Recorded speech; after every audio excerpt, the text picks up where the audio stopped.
Hello, welcome to another Travel Tech Reviews. Today we're going to talk about the Canon PowerShot ELPH 510HS. And this is a kind of the top of the line ELPH camera.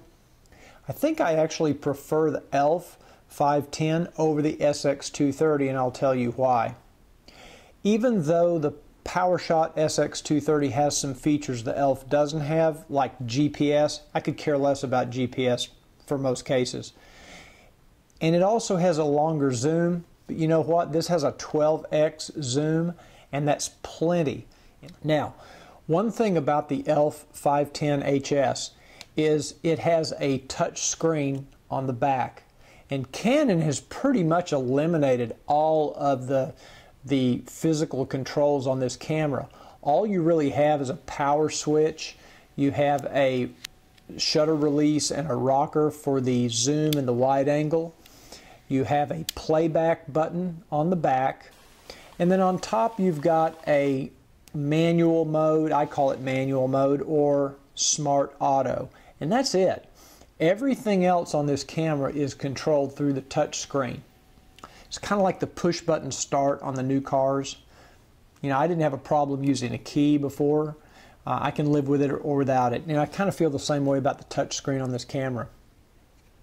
As you would expect from Canon, the camera has excellent build quality. It's got a very nice finish. The red test model that we have is just really a beautiful camera, very well finished, and looks very durable. One thing I do like better about the ELPH than the PowerShot SX230 is where they've put the flash. They built the flash into the front of the camera, and even though it is prone to be covered up by your finger when you're shooting, the SX230 had that confounded pop-up flash that just drove me crazy. I never did get used to that little pop-up flash coming up. I'd much prefer having the flash like this. Some of the things I'm not crazy about with this camera is it seems a little slow in between shots. When you take a picture, it seems to take a little bit of time to record that picture before you can take the next shot. The Smart Auto built into the Digic 4 chip in this camera is absolutely amazing. The camera does an excellent job of determining your shooting environment and the surroundings and picking the correct scene mode.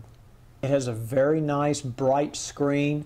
The icons for the touch screen are very easy to see and very easily laid out. One thing I don't particularly care about personally is that the movie record button is on the touch screen. And there were times when I couldn't tell if I'd hit it correctly because it basically changes from a round red icon to a square red icon. And sometimes if you're in bright sunlight, it's hard to tell if that's changed from round to square. So that, I would prefer that it have a manual button, just a regular physical button for a movie mode, but I could live with it. The menus on the camera are laid out pretty logically, and when you're going through the menu system for setting up the camera, that's the time that the touch screen really becomes cumbersome, because the menus are a little bit small and they're a little harder to navigate.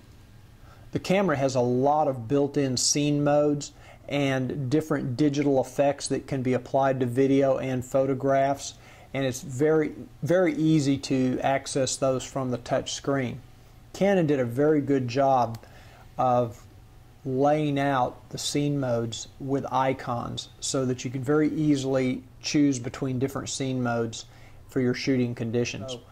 I think that for the money, it's an excellent value. It's a great travel camera. This is a camera that you can hang around your neck, take it on your next cruise or take it on your next vacation, get some great travel photos. Heck, leave this thing in the Smart Auto mode and let it do the work. It's such a good automatic mode. You can really let this camera just do it all for you. Shoots good, clean video, nice crisp photographs. If you want a do-it-all camera in a small form factor that you can take anywhere, put it in your pocket, easy to carry around, the Canon PowerShot ELPH 510HS might just be for you.